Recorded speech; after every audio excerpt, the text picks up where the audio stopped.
성부와 성자와 성령의 이름으로 아멘. 신독성. 하느님께서는 진리의 근원이시며 그르침이 없으심으로 계시하신 진리를 교회가 가르치는 대로 굳게 믿나이다. 망독성. 하느님께서는 자비의 근원이시며 저버림이 없으심으로 예수 그리스도의 공로를 통하여 주실 구원의 은총과 영원한 생명을 바라나이다. 애독성. 하느님께서는 사랑의 근원이시며 한없이 좋으심으로 마음을 다하여 주님을 사랑하며 이웃을 제 몸같이 사랑하나이다. 성부와 성자와 성령의 이름으로 아멘. 네, 안녕하세요. 네. 이 삼독성이 보통 이런 신망의 삼독성이라고 하죠. 신망의. 발음을 잘해야 돼요. 잘못하면 실망해요. 신망에 믿고 바라고 사랑한다는 거죠. 사실 이 세 가지가 여러분 6개월 교리하고 있지만 교리 전체, 그리스도교 전체를 얘기하는 이 세 가지가 전부라고 해도 돼요. 이 전부. 믿는 것과 바란다는 거죠. 희망. 그 다음에 사랑한다는 거. 믿고 바라고 사랑하는 종교가 그리스도교 종교고 특히 천주교예요. 이 세 가지가 전부예요. 지금 여러분들이 6개월 동안 저랑 함께 공부하는 이것이 믿음에 대한 공부죠. 그죠? 그러니까 맨 앞에 나오죠. 진리의 근원이시다 하느님께서는. 그죠? 지금 진리를 우리가 배우고 있는 거죠. 따라서 계시하신 진리를 가장 마지막에 어떻게 써 있어요? 교회가 가르치는 대로 굳게 믿는다고 그래요. 믿음,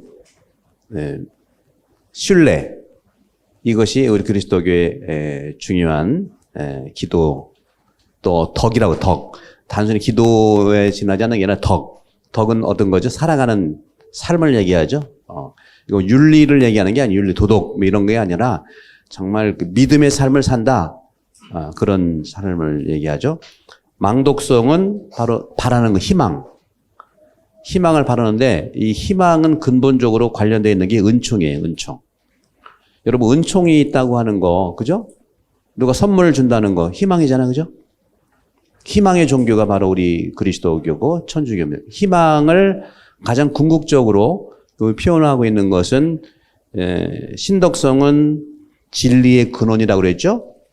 그 다음에 망독성 뭐라고 그랬어요? 자비의 근원이다. 자비는 바로 한마디로 말하면 거저 우리에게 다가오는 은총이다. 자비와 은총은 같은 거로 보셔야 됩니다. 은총. 은총은 조건이 없는 거예요.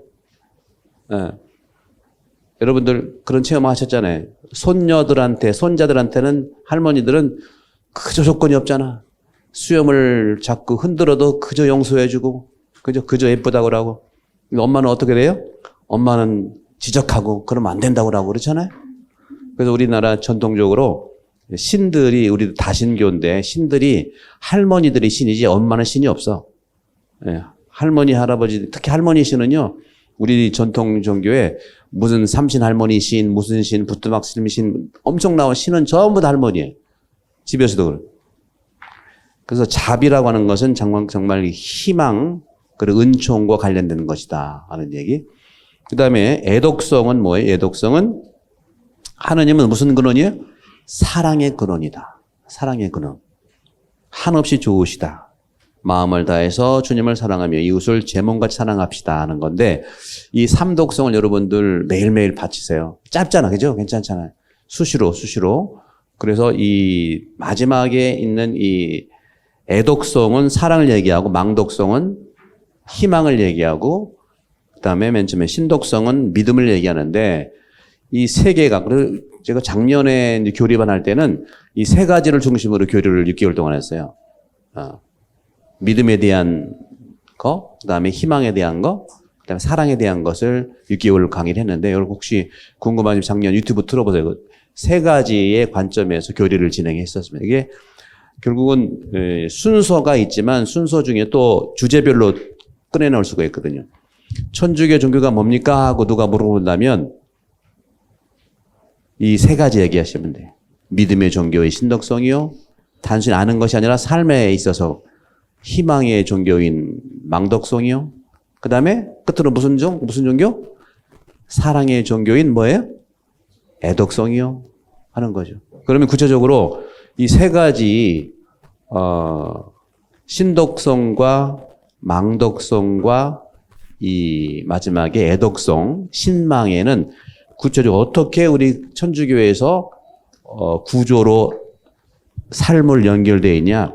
여러분들은 한국말 잘하시지만 한국말 문법 잘 기억 못하잖아요. 모험 뵙기 때문에 마찬가지 여러분들. 이 말씀드리는 세 가지 정말 믿고 바라고 사랑하는 이 세 가지 구조가 우리 전체 카톨릭 삶에 다 들어가 있어요. 근데 여러분들은 이게 이거구나 하고 느끼지 못할 정도로 이루어지고 있는 거예요. 그러면 신덕성, 믿음에 대한 건 어디 있다고 그랬죠? 다시 정리해 보면 믿음에 대한 건 어디에 있어요? 신앙 고백은 사도신경에 다 있어요. 그걸 얘기하는 거죠. 이런 걸로 정리를 좀 하시면 돼요.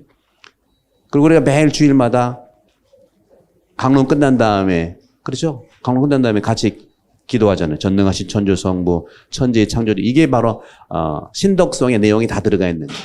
또 믿음에 대한 것들이 나타난다. 지금도 여러분도 이것을 위해서 지금 6개월 동안 공부하는 거예요. 지금 믿음에 대한 걸 얘기한단 말이죠. 그럼 망덕성, 희망, 자비, 은총 이건 어디에 있느냐? 어디서 찾아볼 수 있느냐? 바로 여러분들이 세례성사를 준비하게 하는 것이 바로 그거예요. 우리 성당에는 칠성사가 있다고 그랬죠? 그 칠성사 자체가 망덕성에 해당되는 겁니다. 그리고 여러분들이 제가 강조하는 게 주일을 거룩히 지내야 된다. 영성체를 준비하기 위해서 해야 된다. 이렇게 얘기하는 것도 칠성사의 은총을 받기 위해서, 칠성사의 하느님의 자비를 체험하기 위해서 칠성사를 하는 건, 칠성사가 말씀드리지만 인생의 탄생부터 돌아갈 때까지 받는 은총을 얘기하는 거예요. 시작하는 건 뭐예요? 여러분, 저는 준비하는 세례성사. 그 다음에 어른이 되는 견진성사. 올해 이제 우리가 견진을 받아야 할 텐데, 아마 아직 날짜는 안 정해졌는데, 아마 9월이나 그때쯤 아마 견진이 있을 텐데, 여러분들 견진 받을 수 있어요. 8월달 하고 9월달 연결해서 받을 수 있단 말이죠. 어른이 되는 성사가 견진성사. 어른이 되면 뭐 해야 돼요? 혼인을 해야 되잖아. 우리 커플도 혼인은 이제 세례 받은 다음에 하려고 이제 열심히 준비하고 있는 거예요. 아주. 바로 그 혼인 성사도 바로 그런 그 희망의 성사, 그죠? 믿음의 토대를 두어서 은총을 받는 성사죠. 그럼 결혼한 다음에 어떻게 돼? 결혼한 다음에, 그렇죠? 뭐 먹고 살아야 될 거 아닙니까? 양식의 성사가 핵심적인 것이 바로 여러분 그걸 위해서 지금 준비하는 게 성체 성사예요. 그렇죠? 세 가지 얘기했죠? 태어나는 거, 어른이 되는 거, 어른이 되면 뭐예요? 혼인해야 되죠? 근데 먹고 살아야 되잖아. 그죠? 영성체, 성체 성사. 주의를 빠지지 말라는 게 그런 거예요. 뭐, 여러분, 내용은 잊어버리고 빠지지 말라면 강조하니까 여러분 어려움이 그러지 않아요. 먹는 거, 중심에 있는 게 성체 성사예요. 이 성체 성사를 잘 준비하기 위해서 고해 성사가 있잖아요. 그죠? 그러면 5개 얘기해요. 2개가 남아. 뭐예요? 나는 혼인 성사를 안 받잖아. 그죠? 나는, 여러분들은 신품 성사를 안 받고. 바로 신품 성사는 나 같은 사람이 해야 되는 거고, 사제가 받는 거고, 아플 때 받는 게 병자 성사. 이게 전부예요. 칠성사 하면 복잡한 것 같지만 인생의 생로병사를 통해서 받는 망덕성의 우리 천주교다 그렇게 말씀하십니다. 그리고 마지막에 그러면 애덕성은 뭐냐? 애덕성. 애덕성은 사랑에 대한 거잖아요. 여기 보시면은 사랑. 하느님께 사랑의 근원이시며. 그렇죠? 사랑이라는 게 뭐예요? 구약의 사랑의 핵심적인 것은 뭐예요? 사랑하려면 계명을 지켜야죠. 그죠? 구약에서 계명은 뭐죠? 말씀하셔도 돼, 이제. 메시지. 구약의 계명은 뭐예요? 10개 있잖아요, 10개. 10개. 무슨 계명? 그렇죠. 10계명. 10계명 시키면 돼요. 10계명 다 설명드렸죠, 그죠? 쭉 설명을. 신약에서는 예수님께서 어떤 계명 얘기했어요? 10계명도 포함하지만 10계명의 완성인 사랑의 3계명을 얘기해요. 3계명이 석삼자가 아닙니다. 새로운 계명을 얘기하는 거예요. 내가 너희를 사랑한 것처럼 서로 사랑하라는 거. 그 사랑의 3계명의 내용이 행복선이에요, 행복. 가난한 사람의 행복과 다 쭉 나오잖아요. 그죠? 이게 전부예요, 사실은. 이런 여러분들 제가 지금 시작한 지 얼마 안 되죠. 한 10분 정도 요약한 게 천주교의 전부예요, 여러분들. 그걸 자꾸 반복하는데 반복하면 또 다른 표현이니까 헷갈릴 수 있으면 그렇지 않다는 거예요. 이 신망의 삼독성만 정확하게 여러분들이 매일 기도하시면서 우리가 강의했던 거를 이렇게 정리해 주면 확 들어오는 거예요. 2000년 된 종교지만 구조는 단순해요. 신망해, 신망해. 잘못 들으면 실망해는 아니고 믿고 바라고 사랑한다. 한번 우리가 고백해 봅시다. 시작. 믿고 바라고 사랑한다. 그걸 위해서 여러분 이렇게 믿는 공부하는 거고 바라기 위해서 우리가 성사에 미사에 참석하는 거고 또 사랑하기 위해서 십계명 그리고 봉사활동하고 이런 거예요. 봉사활동하는 게 그거예요. 이게 다들 이런 세 개의 구조로 유럽이라든가 호주라든가 서양 사회를 잘 문화를 이해하고 구조를 보려면 이 세 가지로 보시면 돼요. 지금 물론 서양의 유럽과 호주나 서양이 그리스도교의 신앙을 토대로 했다 하고 다시 말해 서양의 문화는 그리스도교다 하고 말한다면 여러 가지 반론이 있을 수 있겠지만 토대는 그렇다. 토대. 지금 많이 바뀌었어요. 지금 뭐 우리가 서양의 문화가 그리스도를 말할 수 없어요. 저는 말하고 싶지 않아요. 어려운 것들이 굉장히 많기 때문에 그래요. 그러나 토대는 그렇다. 그렇기 때문에 토대를 자세히 보면은 그 토대에서 나온 우리 이 유럽, 저도 유럽에서 살아봤기 때문에 미국에는 와서 그런 행동들이 있어요. 친절해요. 일단 친절해. 그죠? 그리고 믿어줘. 그러죠? 그리고 희망적이야. 근데 봉사활동해. 이게 신망의 세계예요. 이런 걸 토대로 해서 2000년을 살아온 종교이기 때문에 우리 이제 아시아의 종교에서는 또 우리가 근본적으로 믿는다, 또 바란다, 또는 뭐 사랑한다 이런 말들을 잘 우리는 그 아시아 문화는 표현을 잘 안 하는 문화예요. 알아서 해주기를 바래. 그런데 말이죠. 뭐 서양 문화는 너무 좋고 아니 나 이런 얘기가 아니에요. 그렇게 얘기하는 자체가 문제가 심각하게 있는 거란 말이에요. 그러지 말고 있는 그대로를 바라보는 게 중요하고 다만 실제로 역사가 2000년이 됐기 때문에 2000년 동안 제가 말씀드렸죠. 서구의 문화 자체가 그리스도라고 말할 수 없어요. 그러나 토대는 그런데 그것이 여러 가지 인간의 탐욕으로 인해서 왜곡된 부분들이 있기 때문에 이렇게 세상 이 지경이 된 거다. 그래서 이제는 그런 왜곡된 부분들을 우리가 정말 회복해야 될, 그래서 코로나도 온 거라고 저는 보는 거죠. 그렇기 때문에 이제는 어떻게 되느냐? 이제는 아시아의 가치인 안 따지는 게 아닙니다. 받아주고 그러나 본래대로 회복해야 돼요. 그리스도교도 이제 유럽도 그렇고 여기도 그렇고요. 토대긴 하지만 토대에서 너무 멀리 갔어요. 여러 문제로 생명 문제, 도덕 문제, 뭐 윤리 문제, 봉사 문제 너무 멀리 갔기 때문에 여기에도 새로운 복음화가 필요합니다. 호주도 새로운 복음화가 필요해. 유럽도 새로운 복음화가 필요해. 미국도 새로운 복음화가 당연히 필요한 겁니다. 한국은 복음화만 하면 돼. 왜? 새로운 것이 처음이니까. 이게 제 얘기가 아니라 1980년대에 요한 바로 2세 교황님께서 새로운 복음화라는 일을 처음 쓰신 거예요. 왜? 이건 유럽에 대한 얘기입니다. 유럽 사람들이요, 복음으로 새롭게 태어나십시오. 이 얘기를 하는 거예요. 그 새로운 복음화의 핵심이 바로 뭐냐? 예수 그리스도라는 거죠.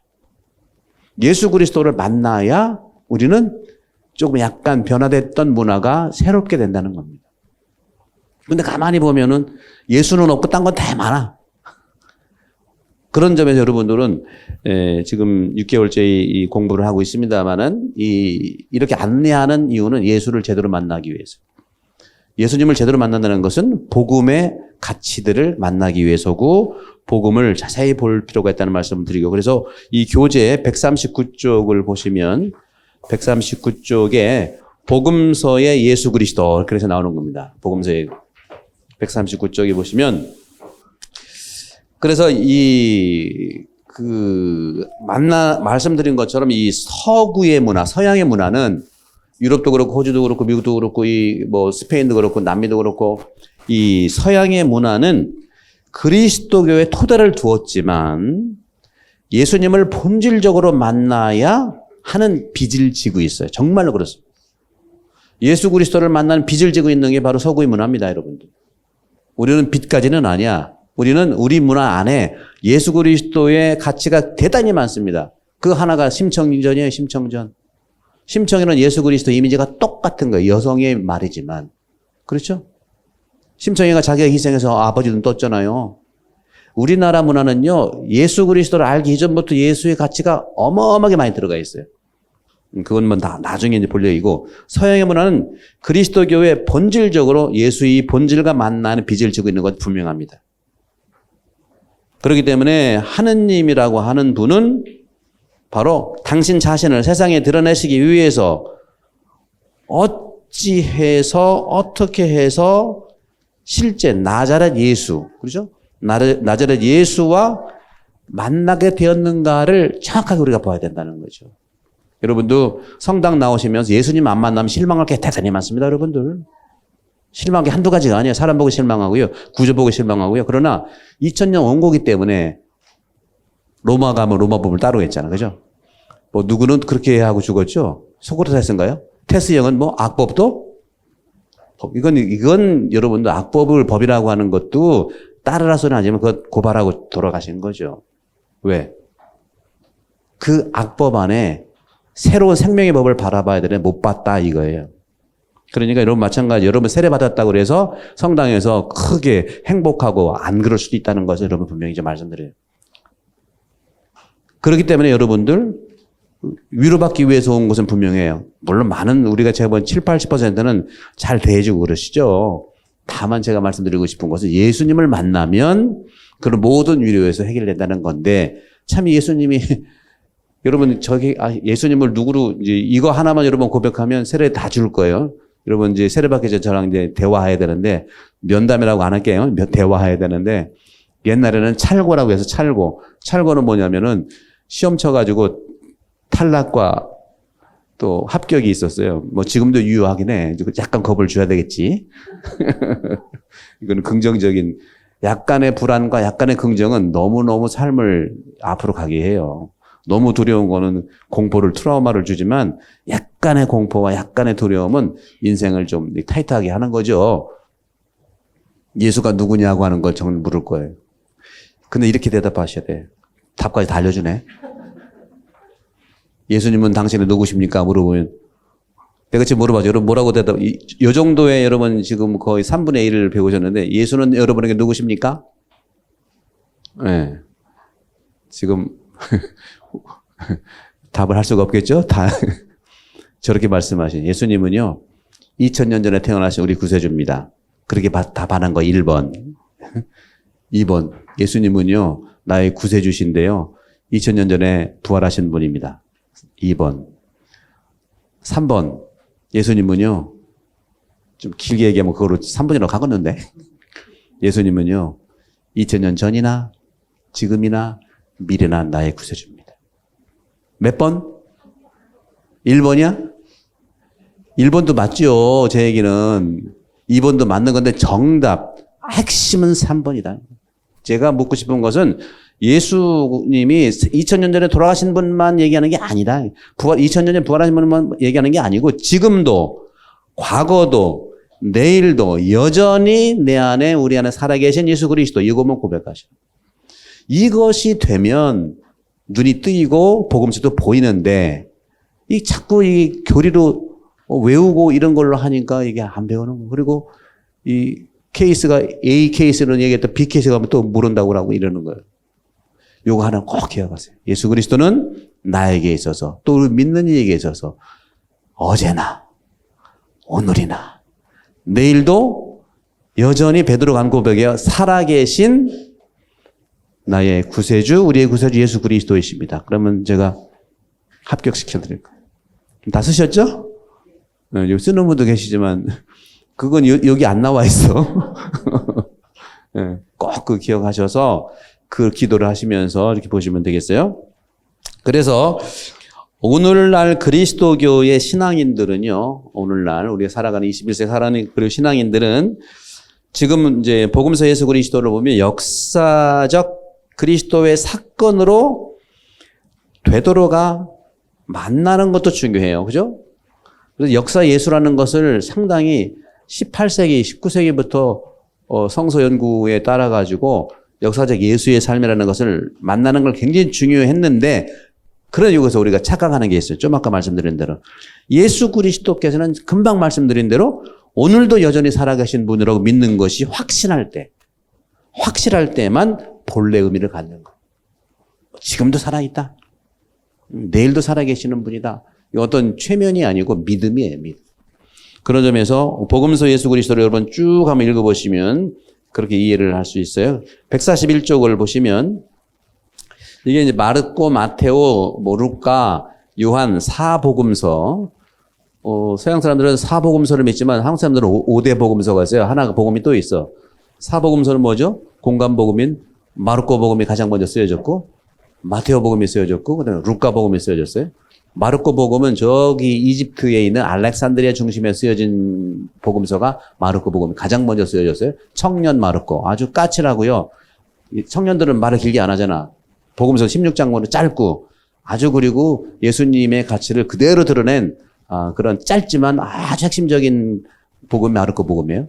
마테오 복음은 안토키아를 중심으로 해서 쓰여진 성경책인데 유대교에서 개종한 분들이라 구약을 항상 연결해서 쓰는 거라 좀 두꺼워. 구약을 항상 연두해서. 그래서 구약을 완성한 의미의 신약 성경은 마테오 복음이에요. 그렇게 읽어보시면 되고, 루카 복음은 저 그리스 쪽에 의사고 화가고 또 여성주의자고 해서 상당히 루카 복음은 섬세하고 특히 가난한 사람들을 위해서 쓴 책이라 아주 마리아에 대한 얘기도 많이 나오고요. 그리고 여성적이고 또 여성은 물론 자비잖아요. 자비로운 책이고요. 그런 것들이 그리스주를 중심으로 쓰여진 루카 복음서인데, 그 다음에 이제 요한 복음은 예수님이 가장 사랑했던 요한 있죠? 아주 사랑하는 예. 100년경에 그러니까 2세기에 쓰여진 책이니까 모든 복음서를 총망라해서 나중에 조합한 책이기 때문에 요한복음은 예수님의 직제자, 나머지 세 번은 직제자는 아니죠. 마테오, 그렇죠. 직제자 중에 사랑하는 제자가 요한인데, 요한복음은 정말 영적인 복음이에요. 물질적으로 보면 안 되고 영적으로 보셔야 돼요. 영적으로 보면 거기에 정말 요한복음에 예수님은 신이다라는 표현이 나와요. 딴 복음에 안 나와요. 나는 사람의 아들이라고 표현하지, 다른 복음에 나는 신이다 그런 얘기가 안 나와. 근데 요한복음은 나는 신이다 하는 얘기가 나와. 요한이 정말로 예수님을 믿고 사랑했기 때문에 그런 거거든요. 요한복음은 아주 독특한 복음이에요. 이게 이제 4대 복음인데, 한국 사람들 믿는 5대 복음은 뭐냐? 마지막으로 5대 복음, 멸치 볶음을 믿는다. 멸치 볶음까지 농담인지 아시죠? 진지하게 들어봐. 그래서 예수님을 그게 쭉 있는 거니까 그거 읽어보셔야 돼요. 읽어보시고 141쪽을 보시면 바로 이제 우리가 예수님을 살아있는 분으로 고백한다고 하는 것, 이것이 그리스도의 출발점이에요. 살아있는 분으로 믿는다는 것이 그리스도론의 출발점, 그리스도 우리가 믿는 거의 출발점인데, 바로 이런 것들을 정리하고 공부하는 것이 교의 신학인데, 바로 그게 제 전공입니다. 제 전공이고, 지금 은퇴교황님이신 에메리투스 베네딕토 16세 라친거 추기경들, 뭐 22년 동안 요한 바로 2세하고 전 세계 신앙 담당 추기경님 역할을, 그분 저랑 같은 전공인데 저도 로마에서 자주 만났어요. 아주 조용하시고, 개인적으로 자주 만났다는 게 아니라, 제 학교가 베드로 광장 바로 옆에 있거든요. 그분이 베드로 광장 자주 왔다 갔다 해가지고 자주 만났는데 아주 인자하시고, 바로 그런 걸 정리하는 걸 교의 신학이라고 하고, 교의가 어렵다는 교리. 여러분 배우는 이런 것들을 공부하는 거고, 이것은 훨씬 더 성경을 스스로 읽어보면 전체 오래된 거기 때문에 이해가 없지만, 이해가 하기가 쉽지 않지만, 교의신학에서 정리해 준 것을 토대로 해서 성경 읽으면 너무너무 잘 읽힌다. 그리스도교 신학의 구조 원리를 정리해 놓은 것이 교의신학이고, 여러분이 배우는 이런 가치예요. 아마 여러분들 아시지만 우리 성당의 분들도 이런 강의를 직접 들은 분들은 없어요. 교리서, 그냥 한국 천주에 나온 교리서 이렇게 나왔잖아요. 그걸 해나갔는데, 사실 이것은 생각하는 그런 마음을 바라보는 교리예요. 영혼을 바라보는 교리라. 제가 여러분들 이거 외우세요 그렇지 않잖아요. 그죠? 그런데 외울 건 외워야 돼. 그러나 이건 설명을 해서 내 생각과 마음에 그리스도를 모시면 몸은 따라가게 돼 있는 거예요. 그런 점에서 저는 이것을 유튜브도 올려져 있고 책도 똑같이 썼기 때문에 여러분들 이 책과 유튜브를 같이 겸해서 보시면 살아있는 예수 그리스도를 만날 수 있다는 말씀을 드리고 141쪽 중간쯤 보시면 세계 4대 성인으로 서양에는 예수님, 소크라테스, 동양에는 공자님, 부처님이 계십니다. 소크라테스 시대의 신은 여러 신들 중 하나였기 때문에 소크라테스는 하느님이라는 말을 쓰지 않고 영적인 존재라는 말을 썼어요. 소크라테스는 바로 밑에, 그 다음 밑에, 소크라테스 밑에서 네 번째 줄, 소크라테스는 자신의 재판관에게 이렇게 말했습니다. 내세가 있어서 거기에 나보다 훌륭한 사람이 판결을 한다면, 지금 재판관 앞에서 판결하는 네가 참 너는 네 판결자냐, 언제 네가 판관이냐, 네가 그런 얘기를 하는 거예요. 내세가 있어서 거기에 나보다 훌륭한 사람이 판결을 한다면 당신은 온전히 나와 같지 않을 것이다. 오류를 지금 범하고 있다 그 얘기예요. 또한 악법도 법이다 하는 말을 문자로 그대로는 하지 않았지만 그런 뜻으로 알아들을 수 있는 그의 말처럼 유죄를 받아들이지만 영적인 존재 앞에서는 온전히 밝혀진다 하는 거예요. 지금 여러분들 억울하잖아요. 오해당하고, 그리고 여러 가지 인간관계 속에서 오해당하고, 여러분들 대화 중에 오해당하고, 여러분 중에 가장 여러분들 상처, 가슴 아픈 말을 들을 때가 언제예요? 가슴 아픈 말을 듣는다는 게 뭐죠? 대화 중에 나타나잖아요. 그죠? 어떤 대화 중에 가슴 아픈 말을 듣는다는 게 어떤 걸까요? 언제 여러분들 가슴 아파? 대화 중에? 그 사람이 나를 안 알아줘서 마음 아파? 그런 거 아니에요. 그죠? 그다음 나를 알아주지 뭐 알아준다. 나도 그 사람 안 알아주는데 그 사람이 나 안 알아준다고 가슴 아프진 않거든요. 근데 말을 하다 보면은 나한테 가슴 아픈 그런 말, 그런 것들이 들리게 되면 막 화가 나고 그런단 말이에요. 그럼 가슴 아픈 말이 뭐냐? 여러분 저 좀 배워보고, 언제 여러분 가슴 아픈 말 듣는 것 같아? 가슴 아픈 말이 어떤 거죠? 아직 없나 봐. 여러분들 가슴 아픈 말보다는 머리 아픈 말만 듣나 보지? 여러분 몸 아플 때는 병원 가시잖아, 그죠? 그리고 머리 아플 때는 두통, 해열제 먹자, 진통제 먹자. 가슴 아플 때는 뭘 먹냐? 이 머리하고 이 생각하고 몸은요, 그래도 해결해. 골치 아프고 스트레스. 근데 이 가슴 아픈 말은요, 해결이 안 돼요, 이게. 그럼 어떻게 해야 되냐? 그러니까 여러분들이 잘 보셔야 돼요. 가슴 아픈 말을 듣는다는 거, 가슴 아픈 말은 어떻게 되냐면 내 과거하고 연결되어 있는 거예요. 그래서 가슴 아픈 말이 되는 거예요. 내 과거, 어떤 과거? 아픈 과거. 그 사람이 나한테 아프게 하지 않았거든요. 근데 아픈 과거가 있는데 그 유수한 말을 들어서 그래서 가슴 아픈 거예요. 그래서 상처를 받았다고 하지 준다고는 하지 않거든. 누구도 상처는 준 적이 없어. 내가 받은 거지. 준 사람이 없는데 받았다고 그래? 상처되는 말들이 떠돌아다니다가 내가 착 선택하는 거지. 여러분들, 그래서 제가 여기 와보니까, 한국도 그렇지만 여기 와보니까 제가 이런 디렉션, 처방을 해야 될 것 같아요.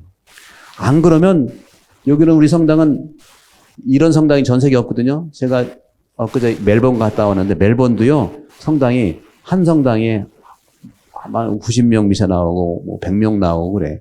우리는 지금 코로나 때도 곱하기 1000명이 나와. 이렇기 때문에 여러분들이 나쁘고 다른 사람이 많아지면 그렇게 서로 그런 부분들이 있어요. 그래서 여러분 방어 수칙을 제가 정해주려고 그래요.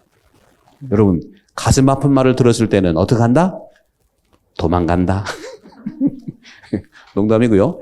이 예수님이 서로 사랑하라고 하는 이 관점에 있어서 서로 사랑한다는 건 목표죠. 목표인데 서로 사랑하기 위해서 우리가 방어 수칙이 첫 번째가 있어요. 첫 번째는 상대방이 한 말에 대해서 일단 내가 이걸 선택할 거냐 말 거냐 순간도 생각해야 돼. 내가 이걸 들어줘야 돼? 아니면 안 들어줘야 돼? 선택을 여러분 하셔야 돼. 순간적으로 하셔야 돼. 예. 근데 매번 그러는 분 같으면 얼른 빠져나오고 팽개 대가지고 나오고. 네, 왜냐하면 내가 상대방을 바꿀 수는 없어요. 내가 상대방 자신도 안 바뀌는데 내가 한다고 바뀝니까?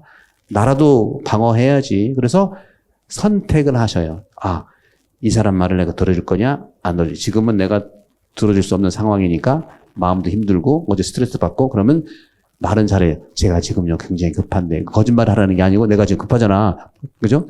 네. 그래서 선택을 할 수 있도록 한다. 두 번째, 그래도 들어줘야 된다 생각하는 분은 끝까지 들어. 끝까지 들은 다음에 거기에도 여러 가지 안 좋은 얘기 있을 수 있잖아. 안 좋은 얘기가 있다면 선택할 때, 내가 안 좋은 얘기도 들을 수 있겠다는 걸 감안해서 선택을 하고 그 다음에는 번역기를 돌려. 번역기. 그 사람 말에 대한 번역을 하란 말이에요. 번역. 이 사람이 이런 식으로 한 거겠지. 궁금증이 있으면 물어보기도 하고. 참 쉽지 않은데요. 이건 정말 번역기를 돌려야 돼, 여러분들. 여러분들 보세요. 한국말 하기 전에 한국말을 영어로 돌려봐. 그 영어로는 그런 말을 하지 않거든. 다음 세 번째, 방어를 하십시오. 방어. 그냥 막 쏘는 말에 맞고서 내가 피폐해지지 말고 방어라는 것은 좀 이렇게 지혜롭게 해야 되겠죠. 지혜롭게 방어. 네 번째인가 더 심하다 그럴 때는 중단을 요청해야 돼. 중단 요청. 이렇게 한 다음에 토대를 두고서 사랑을 해야 되지 않겠습니까?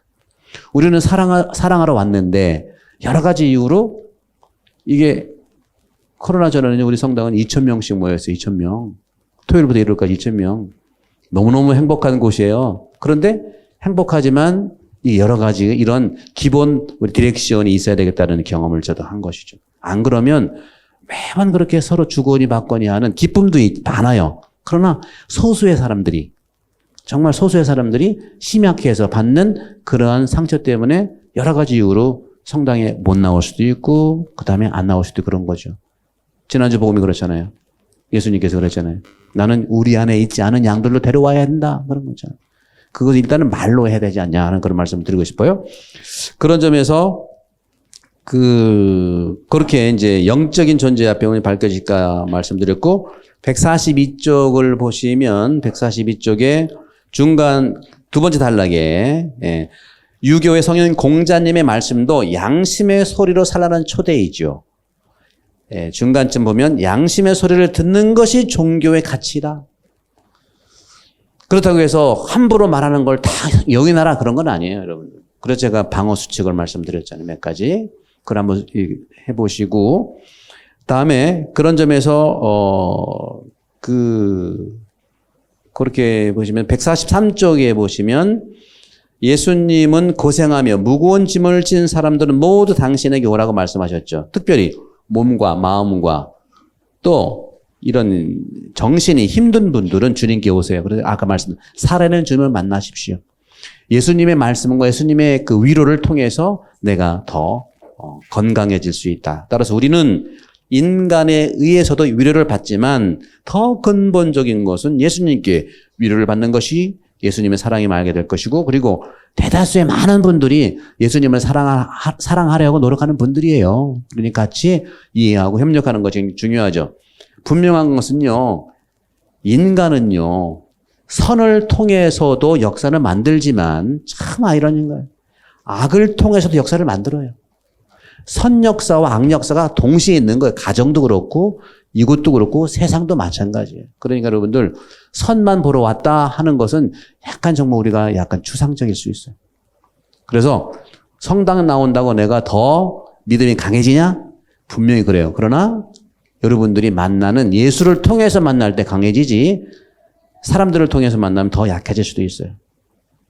그래서 예수님을 통해서 선을 통해서 만드는 역사의 주인공이 되시길 바란다. 여러분들은 선을 통해서 만드는 역사의 주인공이 되기를 바란다는 말씀을 드리면서 143쪽에 유년기 예수님과 공생활 쭉 있죠? 쭉 읽어보시면 여러분 쭉 읽어보세요. 읽기 어려우시면 유튜브로 보셔도 돼요. 처음에 말씀드렸던 2019년 제가 3월부터 6개월 동안 한 그 20번의 유튜브가 이미 올라와 있거든요. 우리 시드니 채널 1, 2에 다 올라와 있어요. 시드니 한인성당 유튜브 채널과 또 가톨릭 책방이라는 제 채널에 이미 올라가 있으니까 잘 보시면 되고, 그런 점에서 쭉 읽어보시면서 저는 이제 어떻게 말씀드리고 싶냐면 여러분들에게 위로를 좀 드리고 싶다면, 예수님은 승승장구하고 모든 고통을 다 안 받고 간 분이냐? 안 그래요. 예수님이 가장 고통의 길을 걸어갔던 대표적인 분이에요.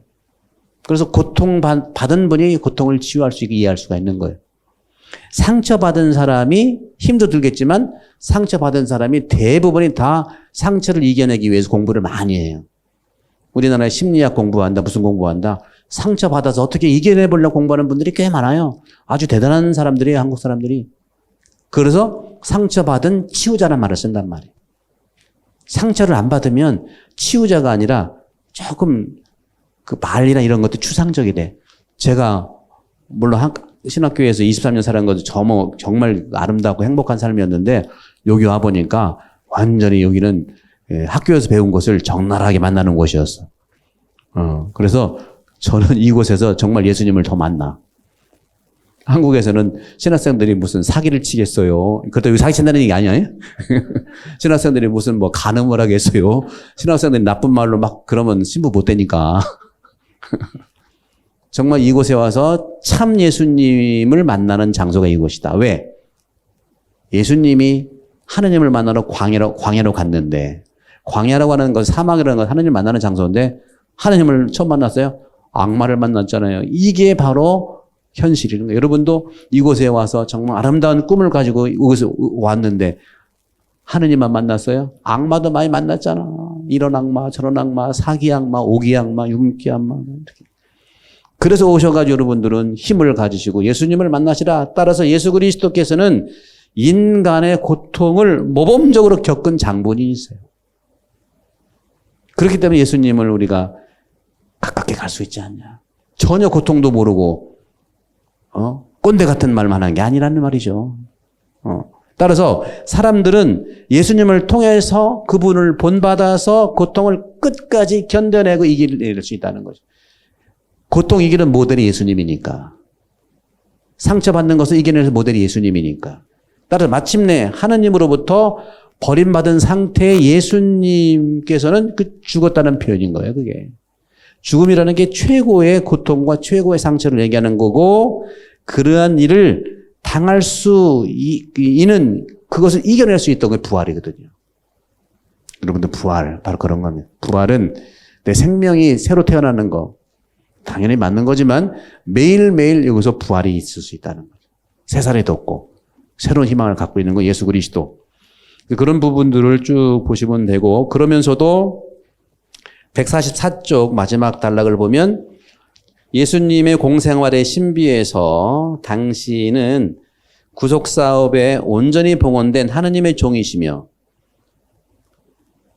당신의 순환의 세례, 그리고 십자가 이렇게 완성될 걸 보여준다.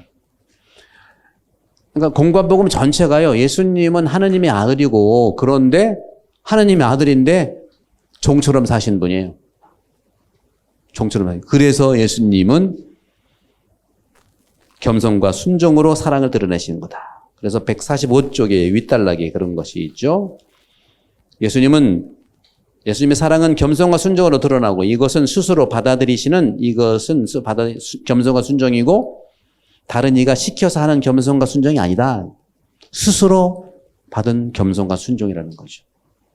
그러면서 예수님께서 전체의 공생활 전체가 하느님의 아들이시고 그러시지만 종으로 살았다. 겸손하게 살았다. 그래서 예수님의 삶을 정리한다면 약자한테 약했고 강자한테 강했습니다. 우리 반대 아니에요? 강자한테 약하고 약자한테 강한 거. 그게 뭐예요? 그게 갑질이에요, 그게. 종교는 어떤 이유로든지 갑질이 있어서는 안 됩니다. 근데 많은 교우분들이 갑질한다고 그렇게 하지는 않아요. 그러나 자신도 모르게 그게 아까 그랬죠? 그런 경험이 있기 때문에, 상처받던 경험이 있기 때문에 그것이 반대급부로 나올 수 있고 그렇다는 것이죠. 그래서 우리는 늘 예수님을 만날 때 이겨낼 수 있는 힘이 생기는 것이죠. 그렇게 보시고 146쪽에서 광야 얘기했죠, 광야. 예. 쭉 이거 읽어보면 되니까, 이거 얘기하면 굉장히 시간이 걸리니까 쭉 읽어보시고, 광야에서 하느님 만나러 갔는데 악마를 만났고, 악마가 세 가지를 또 이렇게 유혹을 했잖아요. 첫 번째, 돌을 빵으로 만들어 봐라 그랬잖아요. 그죠? 돌을. 내가 좀 까칠한 예수님이었다면 악마한테 대적해. 네가 날 돌로 빵으로 만들려고 했냐? 너는 빵을 돌로 만들어 봐라. 그렇게 했을 것 같은데. 내 승리 같아서는. 그러면 근데 예수님이 그 말은 안 들었어요. 근데 나같이 싸우다 보면 내가 악마하고 싸우다 보면 악마를 싸우려면 악마를 이기려면 내가 어떻게 돼? 악마보다 더 내가 악화돼야 되잖아. 그래서 안 싸우는 거예요. 여러분 악마라고 확실하게 규정되면 싸우지 마세요. 해법은요. 도망가는 게 최고야. 근데 우리는 악마가 아닌데 악마처럼 하느라고 막 싸우려고 그래. 악마가 아닌 경우는 싸워서 괜찮아. 악마가 정확할 때는 이게 식별인데 그럴 때는 싸우면 안 돼. 내가 그 사람이 그 악마 이기려면 내가 더 악마가 돼야 되잖아. 그죠? 싸우다 보면 그 화가 나를 또 막 힘들게 하니까 예수님이 왜 돌을 빵으로 안 만들었을까요? 예수님은요, 5,000명은 먹인 기적 그때 빵을 많이 만들었거든요. 성자성사 뭐 여러분 빵 만드는 기계야. 우리 예수님 별로 근본적 사랑의 베이커리 장사야. 이런 빵 장사인데 빵을 안 만드는 게 아니에요. 여기서 핵심적인 게 악마는 요술을 부리라고 한 건데 요술은 안 부린다. 다시 말하면 빵은요, 예수님 늘 만들지만 사랑이 없는 빵은 안 만든다. 그 얘기예요. 거기에 핵심 메시지. 여러분 안고 없는 찐빵이란 말 있죠? 사랑이 안 들어가 있는 빵은 안 만든다. 그 얘기를 하는 거예요. 이건 제 해석입니다. 여러분도 사랑이라는 빵을 만드시길 바라요. 악마가 얘기하는 건 그거 중요한 게 아니야. 내가 이렇게 잘하는, 내가 매직, 내가 드러나야 되고, 내가 뭐 매직을 해. 그것이 아니라. 나머지는 읽어보시고. 다음에 예수님이 이제 광야에서 하신 다음에 하느님 나라를 선포했어요. 공생활 시작하면서 마지막 146일 마지막에 때가 차서 하느님 나라 다가왔다. 회개하고 복음을 믿어라. 바로 147쪽에 5번째 줄에 보면 위에서 나는 의인이 아니라 죄인을 부르러 왔다. 이것이 하느님 나라의 핵심적인 가치예요. 148쪽을 보시면 위에서부터 5번째 줄에 예수님이 베드로에게 특별 권한을 주셨어요. 나는 너에게 하늘나라 열쇠를 주겠다. 이것은 왜 주냐? 그 다음 5번째 바로 밑에 내 어린 양들을 잘 돌보아라. 양을 잘 돌보기 위해서 열쇠를 주는 거지 갑질하려고 주는 게 아니에요. 내용을 잘 읽어보시고 149쪽에 보시면 위에 3번째 줄에 우리 자신의 부활이 예고되었고 필립비 3장 21절에 보시면 우리의 비천한 몸을 당신의 영광스러운 몸과 같은 모습으로 변화시켜 주실 것이다. 그리스도의 영광스러운 내림을 우리에게 미리 엿보게 해주셨다는 것이죠. 거룩한 변모에 대한 건데 바로 거룩한 변모가 예수님 부활의 모습을 미리 보여주는 거예요. 공생활 중에서. 자, 150쪽을 보시면 150쪽에 자, 여러분들 아까 말씀드린 것처럼 성당에 오시는 거 위에서 3번째 줄에 있죠. 2번째 줄부터 얘기하겠습니다. 예수님은 정의로 돌아가셨어요. 하지만 사랑으로 부활하셨어요. 따라서 정의의 목표는 사랑이에요. 정의가 뭐냐? 의로움이라는 거죠. 의로움. 합당한 거, 정의로운 거, 합리적인 거, 상대방의 그 가치들을 인정해 주는 거, 이런 거예요. 사랑은 뭐 자비인데, 자비는 뭐냐? 정의롭지 못한 것들에 의해서 실수한 것들은 다 품어 안아야 된다는 걸 얘기하죠. 따라서 여러분들 성당에 오는 것은 그 나와 있죠. 교회, 사제, 출세, 즐거움을 찾으러 오는 것이 아니라 그것만이 아니라 예수께서는 그리스도이시라는 복음을 만나러 오시는 것이다. 아까 말씀드린 그 얘기를. 복음의 예수를 만나십시오. 그러면 여러분들 모든 고통과 어려움과 신망회가 이루어지게 되어 있습니다. 그래서 묻고 나누기 오늘 여러분들 있지만 1번 정도 같이 해도 돼요. 예수님의 정의는 자비가 목적지입니다. 자비를 경험한 이야기를 나눠보세요. 할 수가 있겠고요.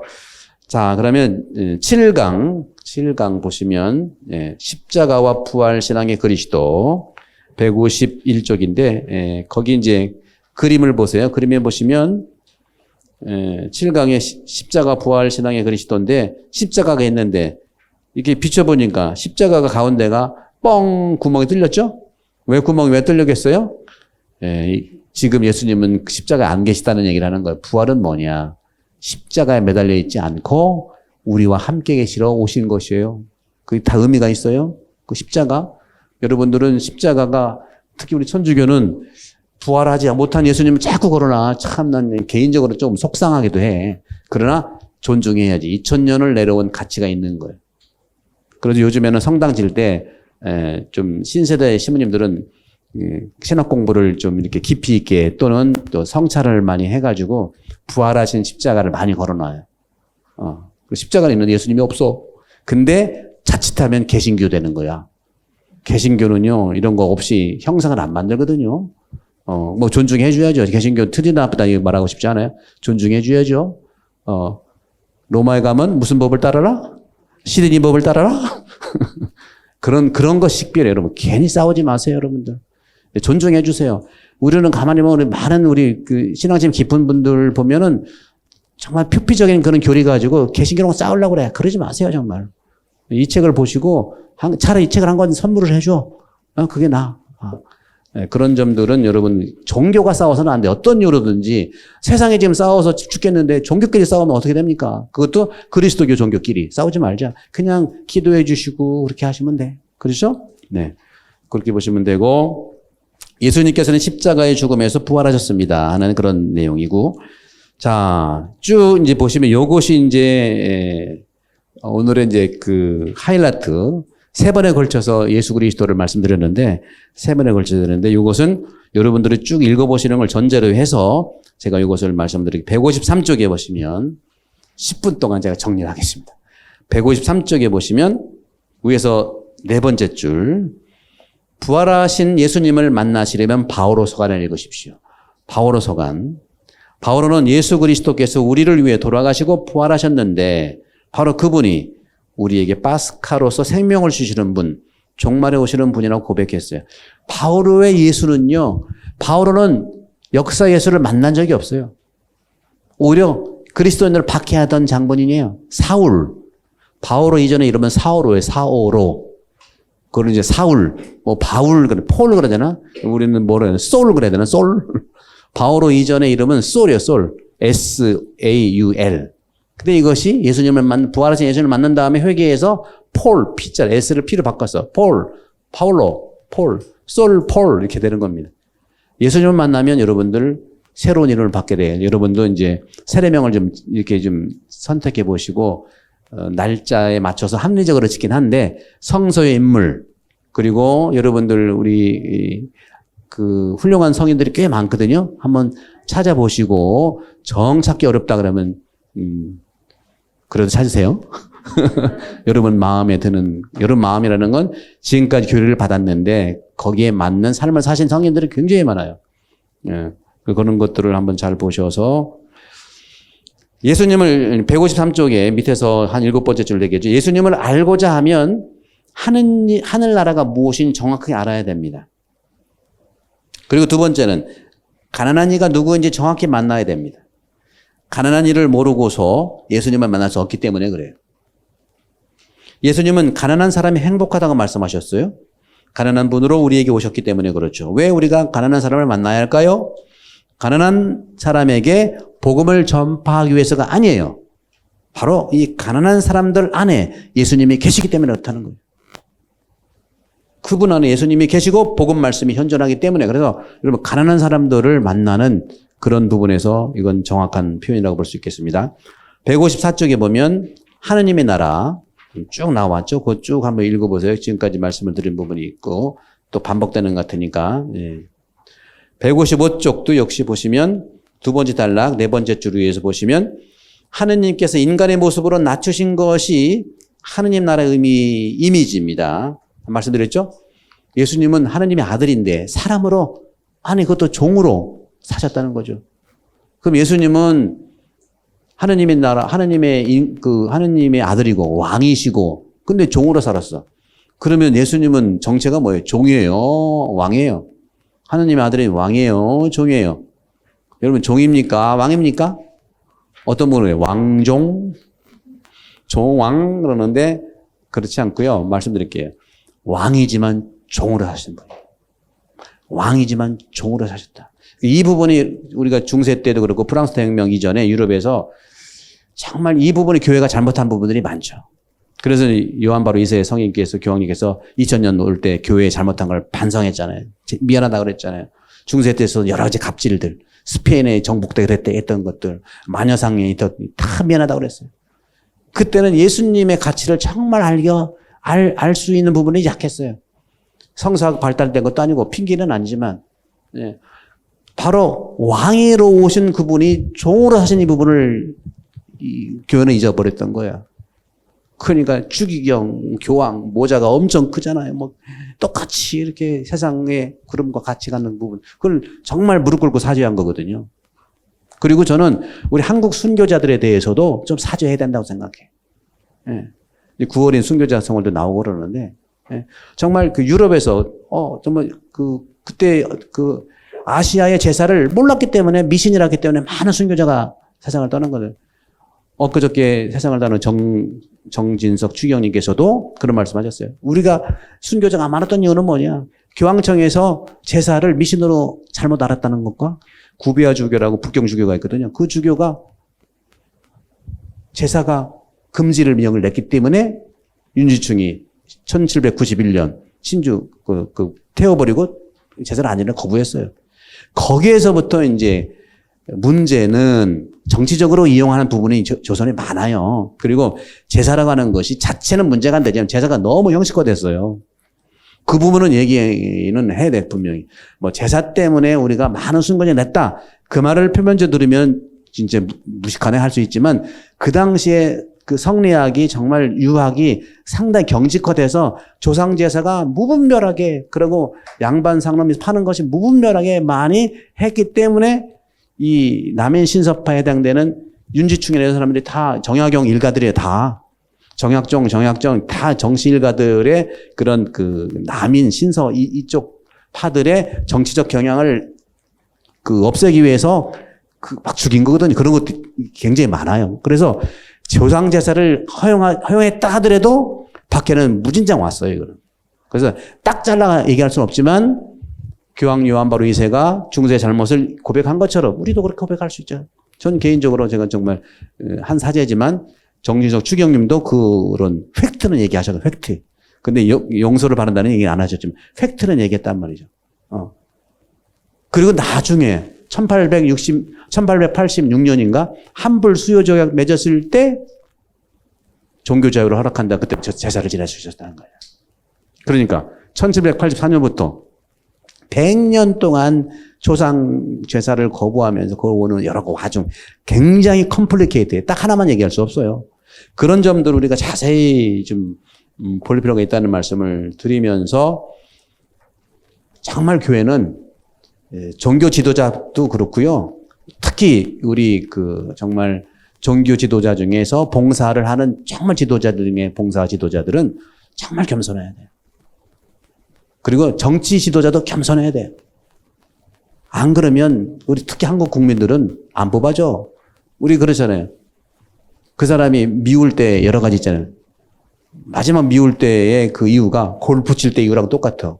골프 안 되는 이유가 100몇 가지라면 마지막이 왠지 안 된다래 그냥. 그런데 미운 이유 중에 하나가 그냥 밉대 그냥. 저런 말도 해. 네 말이 맞아서 밉다 그런 말도 해. 참 우리는 참 이렇게 감성적인 그런 건데 그걸 좋게 우리가 해결해야 되겠죠. 그런 부분들을 이제 말씀 좀 드리고 자 그런 부분을 여러분 좀 읽어보시고요. 다시 이제 쭉 이제 예수님의 공생활에 대한 부분들을 쭉 얘기했으니까 여러분들 쭉 보시면 회개에 대한 거, 비유에 대한 것, 이건 156쪽을 보시면 아래에 복음서에서 예수님이 말씀하신 부분은 모두 하느님 나라에 대한 비유예요. 기적도 역시 치유도 마찬가지고 예수님이 그랬죠. 매직으로는 빵을 안 만든다고. 마찬가지예요. 치유하는 것도 매직 보여주기 위해서는 치유 안 합니다. 그렇게 했더니 군중들이 오해하는 거야. 다 낫고 싶은데 막 그런데 예수님은 중단했거든요. 왜? 너희들도 그렇게 할 수 있는 왜 나한테만 바라냐? 한마디 말씀드리게 여러분. 예수님은 해결사가 아닙니다. 여러분 내 인생에 문제가 꼬여있을 때 예수님한테 해결사를 부탁하지 마세요. 이건 어떤 얘기냐? 나도 해결할 수 있는데 부탁하지 않도록 하자 그 얘기예요. 나도 해결할 수 있는 능력이 있다는 말이죠. 바로 예수님이 중단한 것은 바로 그런 거예요. 예수님 중단한 거. 공생활 때에 가장 예수님이 인기 있던 게 뭐예요? 대중연설을 너무 잘했어. 대중연설. 그렇죠? 막 몇천 명씩 모여서 하죠. 그 다음에 아픈 사람은 고쳐줘. 그렇죠? 그 다음에 눈 뜨게 해. 그렇죠? 귀머거리 귀 뚫리게 해. 다리 저런 사람 일어나게 해. 그죠? 마개 들린 사람은 꺼내줘. 예수님의 설교, 대중설교, 그 다음에 병자 치유, 구마, 그리고 많은 제자들에 대한 설교 말씀, 구름대같이 오는데 왜 중단했냐? 딱 한 가지입니다. 이 사람들은 말씀에 초점이 있는 게 아니라 빵을 먹으러 왔고 그리고 치유받으러 왔구나. 나는 그것을 여러분들이 하라고 준 거지 내가 한다는 건 아니다. 해서 딱 중단한 거예요. 그리고 오해가 생겨요. 그래서 예수님을 왕으로 모시려고 그러잖아. 왕으로. 말 안 들으니까 막 죽이려고 하고 막 이러는. 여러분도 인생 살면 여기서 그런 체험을 많이 하실 거예요. 그렇죠? 그런 점에서 예수님은 중단해서 예수님이 오늘날까지 그리스도교가 21억이 된 이유 중에 하나가 뭐냐? 12명 제자를 양성한 겁니다. 12명 제자를 양성한 거예요. 그때부터 공생활의 모든 것도 중단하고 설교 중단, 기적 중단, 치유 중단 다 중단하고 12명하고 밀봉 교육을 한 거야. 이걸 배운 게 스파이 교육인가 봐. 12명하고 계속 하면서 그러니까 여러분 복음서 보면 제자들이 한 말씀을 쭉 보세요. 군중한테 한 말이 있고 제자한테 한 말이 있어요. 제자한테 한 말을 쭉 같이 밀봉 교육을 하면서 딱 두 개를 유언과 남는 행동을 보여준 것이 뭐냐? 서로 사랑하여라는 거. 내가 너희를 사랑하는 거. 이거 제자한테 한 말이에요. 여러분들 세례받는 제자가 되는 거니까 내가 너희를 사랑하는 것처럼 너희끼리 사랑하라는 거. 나는 괜찮아. 너희끼리 사랑하는 거 하나. 다음에 스승이 제자의 발을 뽀드득 씻어주면서 내가 너희 발을 씻어준 것처럼 내 발 괜찮아. 서로 씻어주어라. 이 두 개를 딱 내주고 잡혀간 거예요. 그러니까 제자들 다 도망갔잖아. 그죠? 도망갔지만 성령 강림, 성령을 받아서 제자들 가운데 예수님이 다가오시면서 모든 걸 용서해 주시면서 바로 제자들은 또 일어설 수 있었다는 말씀을 드리는 겁니다. 이 정도로 말씀드리고 다음 시간에 160쪽에 이건 중요한 거라 160쪽 살짝 더 말씀을 드리도록 하고 그 다음에 이제 오늘이 10번째 강의죠? 아마 다음이 11번째는 8강부터 나가도록 하겠습니다. 영광성으로 마치겠습니다. 성부와 성자와 성령의 이름으로 아멘. 영광이 성부와 성자와 성령께 성부와 성자와 성령의 이름으로 아멘. 수고하셨습니다.